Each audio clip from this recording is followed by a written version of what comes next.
नमस्कार दोस्तों, आप देख रहे हैं सरकारी जॉब भर्ती और मैं हूं हेमेंद्र साहू। आज के जो टॉपिक में देखेंगे महिला प्रेक्षक भर्ती का 55वां वीडियो है और इसमें देखेंगे छत्तीसगढ़ पर्यटन एवं जलवायु से संबंधित प्रश्न। आपके जो सिलेबस है उसी के अकॉर्डिंग पर यहाँ बना हुआ है और इसमें देखेंगे पर्यटन और जलवायु से संबंधित। देखना ये वाला जो टॉपिक पढ़ोगे ना तो आपका जो पर्यटन से संबंधित 1 नंबर का जो क्वेश्चन आएगा वह आपका कन्फर्म हो जाएगा, क्योंकि पर्यटन से संबंधित बहुत सारे क्वेश्चन बनते हैं लेकिन मैंने जो इम्पोर्टेंट है उसी प्रश्न को यहाँ पर लाया है।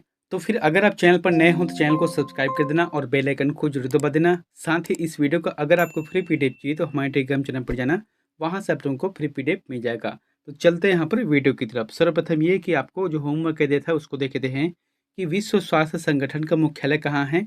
इसका जो जवाब आ जाएगा जिनेवा सही रहेगा। ठीक है, आज का पहला प्रश्न देखते हैं। छत्तीसगढ़ सरकार ने राम वन गमन पथ के अंतर्गत कितने स्थलों को चिन्हांकित किया है? तो कितने स्थलों को चिन्हांकित किया है आपको बताना है। मैंने आपको शायद इसे करंट अफेयर के माध्यम से भी बताया था। इसका जो जवाब रहेगा 75 रहेगा। ठीक है, 75 स्थानों को चयन किया गया है। ये जो है 75 स्थान एक सर्किट के रूप में स्थापित किया जाएगा। ठीक है, हालांकि इसके अलावा 9 ऐसे स्थान हैं जो कि मुख्य रूप से चिन्हांकित किया गया है, जैसे कि चंद्रखुरी है और राजिम है और रामाराम है और सीतामढ़ी हरचौका है। तो इत्यादि जो 9 जगह है उसे स्पेशल मतलब विकसित के रूप में किया जाएगा, लेकिन जो 75 है उसे सर्किट के रूप में इसका निर्माण किया जाएगा। ठीक है, यहाँ पर देखे थे कोरिया से लेकर सुकमा तक है। कोरिया में क्या है, सीतामढ़ी हरचौका है और सुकमा में क्या है, रामाराम। ये यहाँ तक से आया हुआ है। अगला है, माता कौशल्या का ऐतिहासिक मंदिर कहाँ स्थित है? आपको बताना है। इसके नाम से प्रतिवर्ष महोत्सव भी आयोजन किया जाता है। ये रहेगा चंद्रखुरी। चंद्रखुरी में है माता कौशल्या के नाम से। यहाँ पर देखे थे चंद्रखुरी, आपको पता है ना कि छत्तीसगढ़ में जो डिप्टी एसपी रहते हैं उन लोगों का वहाँ पर ट्रेनिंग होता है। जैसे कि एक होता है देश में क्या है कलेक्टर और एक होता है एसपी। तो कलेक्टर का जो ट्रेनिंग है वहाँ मसूरी में होता है। उसी तरीका से जो एसपी रहते हैं उनका जो ट्रेनिंग है वहाँ हैदराबाद में होता है। तो छत्तीसगढ़ में भी इसी तरीका से है। अगर जो डिप्टी कलेक्टर बनता है उनका निमोरा में है और जो डिप्टी एसपी बनता है उसका चंद्रखुरी में ट्रेनिंग होता है। अगला है, छत्तीसगढ़ में 11वीं शताब्दी निर्मित बागेश्वर नाथ महादेव मंदिर कहाँ स्थित है? अब ये बागेश्वर नाथ मंदिर है, छत्तरपुर वाले नहीं है, है ना। तो बागेश्वर नाथ मंदिर कहाँ स्थित है आपको बता रहे हैं। ये रहेगा आरंग में। आरंग में है और आरंग को क्या कहा जाता है, मंदिरों का शहर कहा जाता है।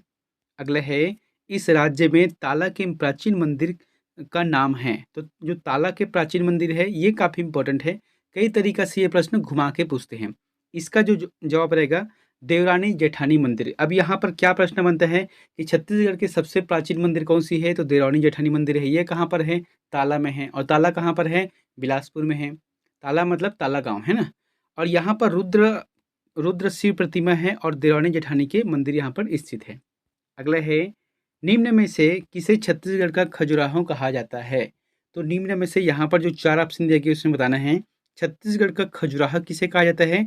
ये रहेगा भोरमदेव। यानी कि खजुराहो कहाँ पर है? ये तो मध्य प्रदेश में है।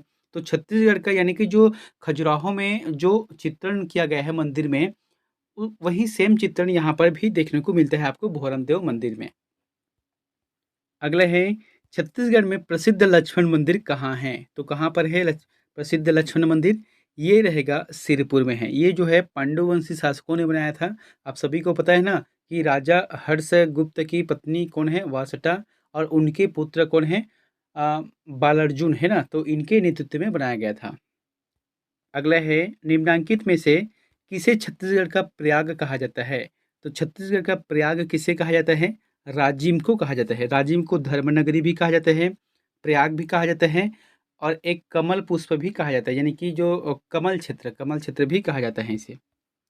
अगला है, किस स्थान से बौद्ध धर्म से संबंधित विहार और प्रतिमाएं मिलती हैं? तो क्या है? बौद्ध धर्म। बौद्ध धर्म का जो है सबसे ज़्यादा जो मिला है साक्ष्य वह छत्तीसगढ़ में सिरपुर में मिला है। ठीक है, कहाँ पर मिला है? सिरपुर में मिला है। अगला है, कौन सी गुफा चूना पत्थर गुफा है जो कांगेर चूना पत्थर बेल्ट पर गठित है? काफ़ी इंपॉर्टेंट है और ये प्रश्न कई बार एग्जाम में पूछे गए हैं। क्या बोला गया है? ऐसे कौन सी गुफा है जहाँ पर वहाँ पर जाओगे तो ऐसा लगता है कि चूना पत्थर जैसे कि टपकते हैं ना, तो उसी आकार में है। ये चूना पत्थर से है। वहाँ पर अंधी मछली भी है। इसका जो जवाब रहेगा कुटुमसर गुफा। कुटुमसर गुफा है। अगला है, यहाँ पर देखते हैं, बस्तर जिले में स्थित कुटुमसर गुफा चूना पत्थर से निर्मित भूगर्भित गुफा है। यह कांगेर घाटी राष्ट्रीय उद्यान में स्थित है तथा कांगेर चूना पत्थर बेल्ट पर निर्मित है। इसकी खोज जो है प्रोफेसर शंकर तिवारी जी के द्वारा की गई थी, मतलब की गई है। अगला है, महाभारत के अनुसार छत्तीसगढ़ प्रदेश के किस ऐतिहासिक स्थल का नाम रत्नावली पुरी था? आपको बताना है कि महाभारत के जो साक्ष्य मिला है उसमें जो रत्नावली पुरी के नाम से किसे जाना जाता है? ये रहेगा रतनपुर है। तो रतनपुर का जो नाम है वहाँ समय समय के हिसाब से बदला है। अगला है, छत्तीसगढ़ में कहाँ से प्राचीन थिएटर के अवशिष्ट मिलते हैं? अब एक ही बताओ, थिएटर जहाँ पर पिक्चर देखने जाते हैं तो क्या प्राचीन समय में ऐसा होता था? नहीं। तो क्या होता था? रंगमंच यानी कि नाटक बोल देते हैं। इसका जो आंसर रहेगा रामगढ़ रहेगा। अब इसके बारे में देखते हैं, सरगुजा जिले के रामगढ़ की पहाड़ी में स्थित है सीता बेगरा गुफा, जहां पर नाट्यशाला का अवशेष प्राप्त हुआ है। संभव विश्व की प्राचीनतम यहाँ नाट्यशाला है। अगला है, छत्तीसगढ़ में तुरतुरिया किस ऋषि से संबंध है? तो आपको ये बताना है कि कौन से ऐसे ऋषि है जिसका संबंध छत्तीसगढ़ के तुरतुरिया से है। ये रहेगा वाल्मीकि। वाल्मीकि से यहाँ संबंधित है। बाढ़ अभ्यारण्य में तुरतुरिया के में स्थित एक आश्रम है जहाँ पर वाल्मीकि से संबंधित माना जाता है। अगला है, लोरो घाटी प्रसिद्ध है। तो छत्तीसगढ़ में एक घाटी का नाम है लोरो घाटी। तो ये किस लिए प्रसिद्ध है? ये रहेगा फूलों के लिए, है ना, फूलों के लिए यह प्रसिद्ध है। अगला है, निम्न में से किस स्थान में छत्तीसगढ़ का पहला समुद्री फॉलिसिक पार्क स्थापित किया जाएगा? तो समुद्री फॉलिसिस पार्क की स्थापना छत्तीसगढ़ के किस स्थान पर किया जाएगा? मनेन्द्रगढ़ में किया जाएगा। ये शायद हो भी रहा है अब, लेकिन ये जो है मनेन्द्रगढ़ एक नया जिला बन गया है। मनेन्द्रगढ़, भरतपुर और चिरमिरी। अगला है, वर्ष 1961-62 में भारत चीन युद्ध के पश्चात तिब्बती शरणार्थियों को छत्तीसगढ़ में कहाँ पर बसाया? तो छत्तीसगढ़ में कहाँ पर बसाया है? इसका जो जवाब आ जाएगा मैन पार्ट रहेगा। ठीक है, मैन पार्ट में जो है 1961 और 62 के मध्य जो तिब्बती यानी कि चीन और भारत के मध्य जो युद्ध हुआ था ना, उसमें तिब्बती शरणार्थियों को यहीं पर बसाया है मैन पार्ट में। आप जैसे कि रायपुर जाओगे तो कभी कभी देखना वहाँ पर जैसे कि ठंड के दिनों में जो पानी टंकी है ना, वहाँ पर अगर आप जाके देखोगे तो फिर क्या तिब्बती शरणार्थियों का बहुत सारा वो लगा रहता है, स्टॉल लगा रहता है कंबल उम्बल का, स्वेटर का। तो यही सब है तिब्बती शरणार्थी जो कि वहाँ से आकर यहाँ पर अपना धंधा पानी करते हैं। अगला है, निम्न पुरातात्विक स्थलों में महानदी के तट पर स्थित किस स्थल पर बौद्ध, हिंदू और जैन मंदिरों या मठों के स्मारक है? ये रहेगा सिरपुर रहेगा। सिरपुर एक ऐसे स्थान है जहाँ पर आपको बौद्ध है, हिंदू है, जैन है, इन सभियों के यहाँ पर मंदिर भी है और मठ स्थापित है। और यहाँ पर जो खुदाई में अलग अलग जो समय है उसके हिसाब से यहाँ पर पाया भी गया है इसके संबंध से। अगला है, चांग देवी का देवालय किस जिले में स्थित है? तो चांग देवी का जो देवालय है वहाँ कौन से जिले में स्थित है? ये रहेगा मनेन्द्रगढ़, चिरमिरी और भरतपुर। इसे कहा जाता है एमसीबी कहा जाता है। ठीक है, इसको जो है शॉर्ट फॉर्म में याद रखना। अगला है, मदक्यू द्वीप किस नदी पर स्थित है? काफ़ी इंपॉर्टेंट है। तो मदक्यू द्वीप जो है शिवनाथ नदी पर स्थित है और मदक्यू द्वीप में जो है मुंगेली जिले में शिवनाथ के तट पर यहाँ मदक्यू द्वीप है। अगला है, निम्न में से कौन सी गुफा तीरथगढ़ जलप्रपात के निकट है? तो आपको बताना है कि कौन सा ऐसे गुफा है जो कि तीरथगढ़ जलप्रपात के निकट है। ये रहेगा कुटुमसर गुफा, भी आपको बताया था, जहाँ पर क्या है चूने से निर्मित है यहाँ। अगला है, नड्डापल्ली गुफा किस जिले में स्थित है? तो नड्डापल्ली जो गुफा है वहाँ कौन से जिले में स्थित है आपको ये बताना है। बीजापुर रहेगा। ठीक है, बीजापुर जिले में स्थित है नड्डापल्ली गुफा। अगला है, वनवास काल में भगवान राम का इस राज्य में निम्न स्थान में प्रवेश माना जाता है। जैसे कि आपको बताया था ना, मान लो जो ये अपना छत्तीसगढ़ है, ठीक है, तो यहाँ पर क्या है कोरिया है और यहाँ पर सुकमा है। तो इसका जैसे कि बताया था 75 सर्किट हाउस है और मेन रूप से 9 है। तो पहला जो प्रवास है वहाँ सीतामढ़ी हरचौका का जो कि कोरिया जिले से माना जाता है। अगला है, राजीव लोचन मंदिर राजिम के संबंध में निम्न में से कौन सा कथन सही है आपको बताना है। यहाँ पर जैसे कि 4 ऑप्शन, इसका निर्माण 12वीं शताब्दी में बना था। दूसरा है इसे नलवंशी शासक ने बनाया था। तीसरा है इसमें भगवान रामचंद्र की मूर्ति है। और चौथा है यहाँ पंचायतन शैली का निर्माण है। तो इसका जो जवाब रहेगा 1, 2, 3 सही रहेगा, लेकिन चौथा गलत है, पंचायत शैली में यहाँ नहीं बना है। अगला है, कौन से स्थान कबीरपंथियों का प्रमुख तीर्थ स्थान है? आपको बताना है कि जैसे कि छत्तीसगढ़ में क्या है, कबीरपंथी है, तो उन कबीरपंथियों में से इन लोगों का जो प्रमुख स्थल है जहाँ पर तीर्थ है, वो कहाँ पर है? ये रहेगा दामाखेड़ा, दामाखेड़ा में है। और जैसे गिरौदपुरी किसके लिए है? जो सतनामी समाज है उनके लिए यहाँ पर पवित्र पवित्र भूमि है। अगला है, कोरिया जिले में कौन सा स्थान अशोककालीन मूर्तियों के लिए प्रसिद्ध है? तो कोरिया के कौन से ऐसे कोरिया जिले के अंतर्गत कौन सा ऐसे स्थान है जहाँ पर अशोककालीन मूर्तियों के लिए प्रसिद्ध है? ये रहेगा कोटा डोला रहेगा, ठीक है, कोटा डोला है। अब ये है मनेन्द्रगढ़ चिरमिरी भरतपुर में आ गया है। अगला है, विष्णु मंदिर नारायणपुर नामक पुरातात्विक स्थल स्थित है।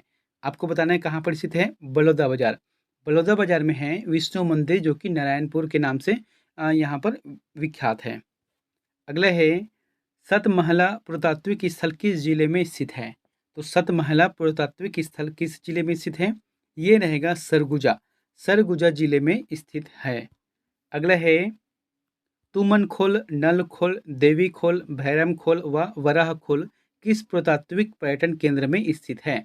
जितने भी यहाँ पर खोल हैं, आपको बताना है कि कौन से पुरातात्विक जो पर्यटन केंद्र यहाँ पर स्थित है। रतनपुर, रतनपुर में स्थित है। रतनपुर में जो है बहुत सारे शासकों ने शासन किया है, खासकर से जैसे कि रतनपुर है और सिरपुर, यहाँ पर जो है बहुत सारे शासकों ने अपनी अपनी सत्ता का संचालन भी किया है। अगला है, गंधेश्वर मंदिर किस नदी के तट पर स्थित है? तो गंधेश्वर मंदिर महानदी के तट पर स्थित है।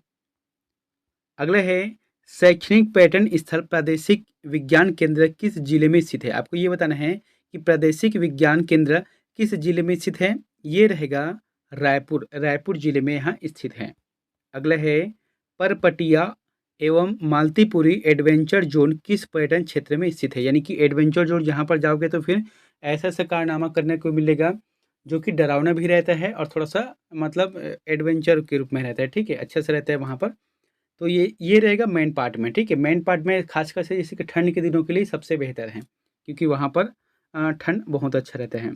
अगला है, छत्तीसगढ़ राज्य को कितने कृषि जलवायु क्षेत्र में विभाजित किया गया है? देखो, ये ना थोड़ा सा अलग है, इस चीज़ को समझना। जैसे कि आप जलवायु पढ़ोगे तो देश का जिस तरीके से जलवायु रहता है उसी अनुरूप छत्तीसगढ़ का भी जलवायु रहता है, लेकिन थोड़ा सा अंतर रहता है। जिस तरीके से जैसे कि यहाँ पर ऑप्शन क्या दिए गए हैं, छत्तीसगढ़ के जलवायु को बताना है कितना है। ये रहेगा 3 प्रकार से। अगर पूरे देश की बात किया जाए तो संपूर्ण देश को 4 ऋतुओं में विभाजित किया है, 4 ऋतुओं में अलग अलग विभाजित किया गया है। लेकिन छत्तीसगढ़ में 3 भागों में बांटा गया है। कौन कौन से हैं? ग्रीष्म ऋतु है और वर्षा ऋतु है और शीत ऋतु है। इन चारों ऋतु में बांटा गया है।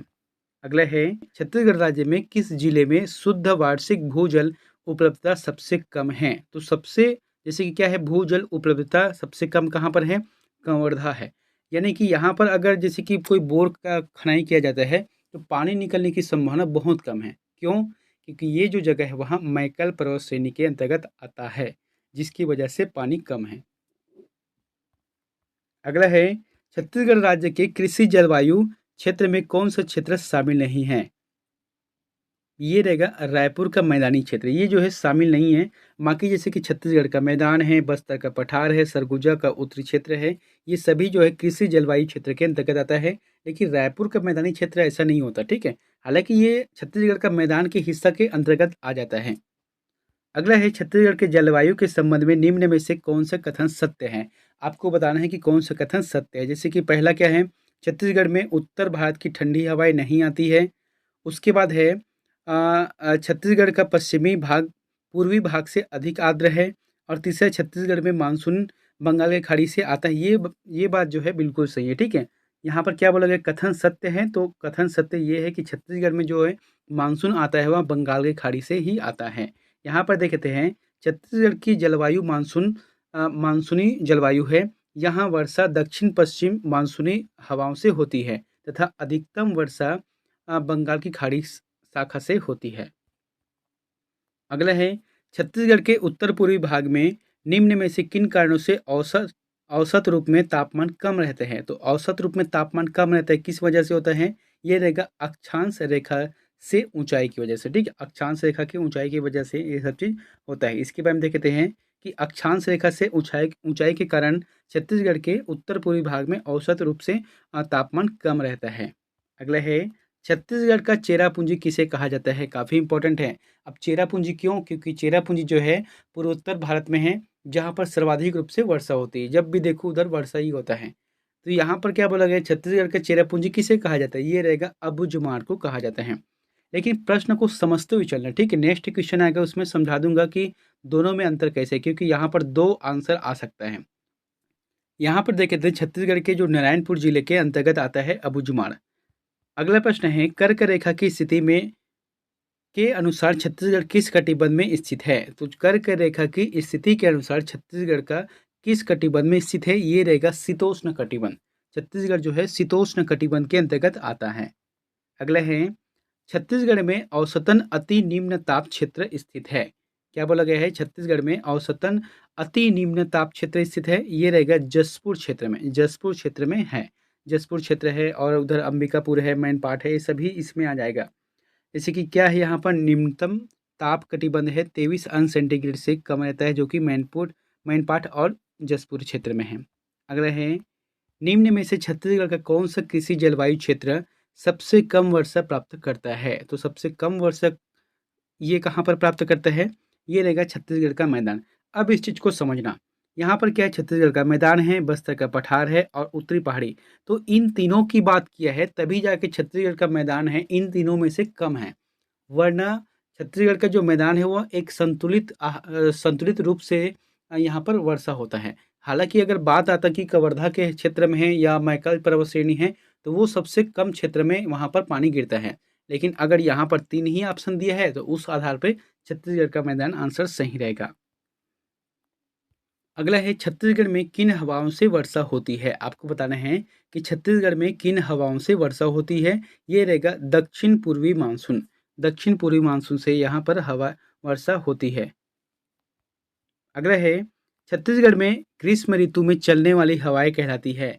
तो ग्रीष्म ऋतु में यानी कि जब तपती गर्मी रहता है उस समय जब हवा चलता है, गरम गरम हवा, तो उसे क्या कहा जाता है? लू कहा जाता है। उसे लू कहा जाता है। अगला है, अगला है, मई माह में उष्णकटिबंधीय चक्रवात का कारण है। तो मई के माह में उष्णकटिबंधीय चक्रवात का कारण क्या है? ये रहेगा बंगाल की खाड़ी का चक्रवात है। ठीक है, क्या है? बंगाल की खाड़ी का चक्रवात है। अगला है, क्या छत्तीसगढ़ में वर्षा का वितरण पर्वत की स्थिति द्वारा प्रभावित होता है? तो बिल्कुल हाँ। छत्तीसगढ़ में जो है पर्वतों की वजह से छत्तीसगढ़ में अलग अलग जो वर्षा होती है। अब कैसे होता है यहाँ पर देखते हैं कि पर्वतों की स्थिति, वन आदि का विस्तार वर्षा को प्रभावित करता है। जैसे कि क्या होता है, एक अबुझमाड़ क्षेत्र है तो वहाँ पर क्या है, सबसे ज़्यादा उधर क्या है, बस्तर संभाग में वन है, तो वन होने की वजह से उधर ज़्यादा पानी गिरता है। और एक है मैकल पर्वत श्रेणी, जो कि पर्वत होने की वजह से कम पानी गिरता है। हालांकि छत्तीसगढ़ में और पर्वत है, पहाड़ी है, लेकिन ये जो है थोड़ा सा ज़्यादा है। अगला है, छत्तीसगढ़ का निम्न में से कौन सा भाग वर्षा छाया क्षेत्र है? वर्षा छाया क्षेत्र या फिर जो है वृष्टि छाया क्षेत्र भी आ जाएगा। ये रहेगा मैकल पर्वत श्रेणी के पूर्व का भाग है। जैसे कि ये अपना छत्तीसगढ़ का भाग हो गया, ठीक है, ये कवर्धा है, तो इसका मतलब मैकल पर्वत श्रेणी जो है मध्य प्रदेश और छत्तीसगढ़ के बीच में है। लेकिन यहाँ पर क्या है, पूर्वी भाग, तो पूर्वी भाग क्या आ जाएगा, अपना कवर्धा जिला आ जाएगा, तो इसीलिए यहाँ पर वृष्टि छाया होता है। अगला है, कौन सा जिला वृष्टि छाया के अंतर्गत आता है? अब कौन सा जिला आता है? ये रहेगा कवर्धा आता है। कवर्धा आता है। अगला है, छत्तीसगढ़ की जलवायु किस प्रकार की है? तो छत्तीसगढ़ की जो जलवायु है किस प्रकार की है, आपको ये बताना है। उष्ण एवं आर्द्र भूमि सही रहेगा, तीसरा आंसर सही रहेगा।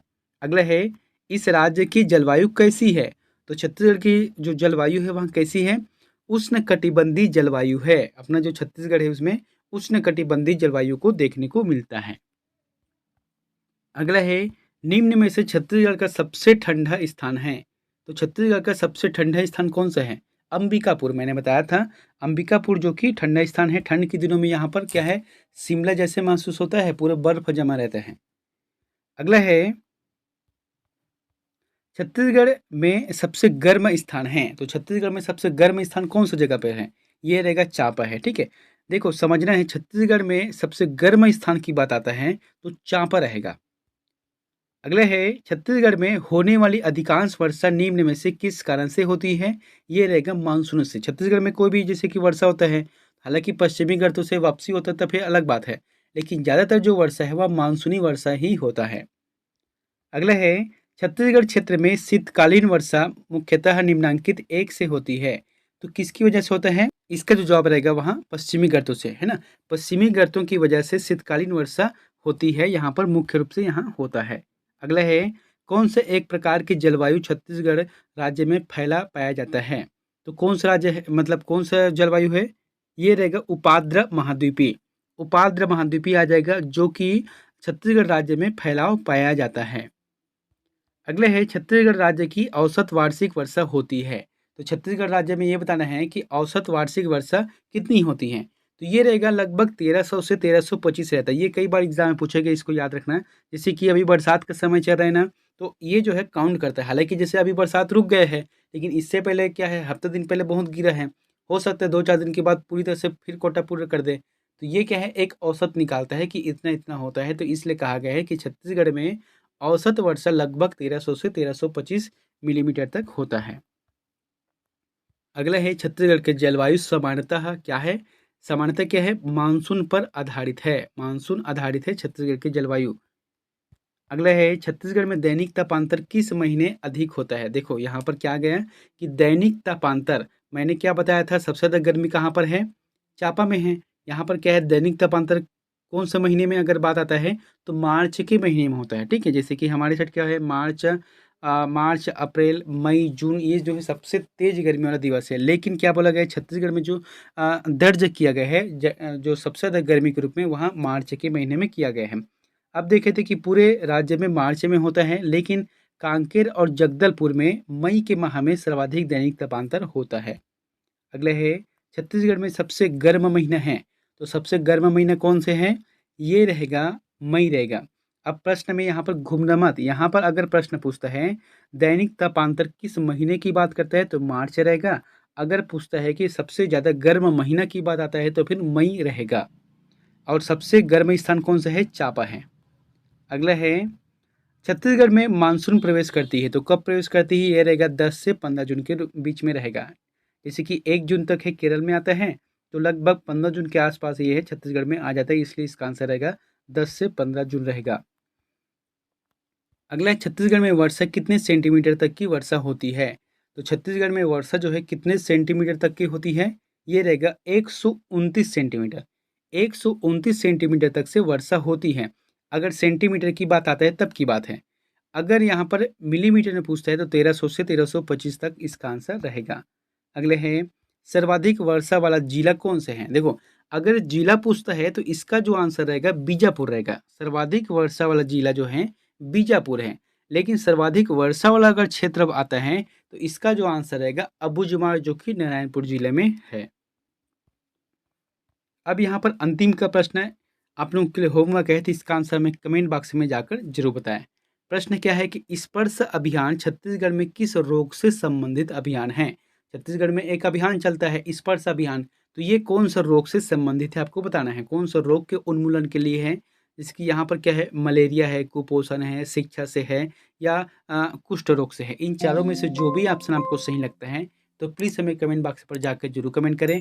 मिलते हैं नेक्स्ट वीडियो में एक नई जानकारी के साथ। Thank you.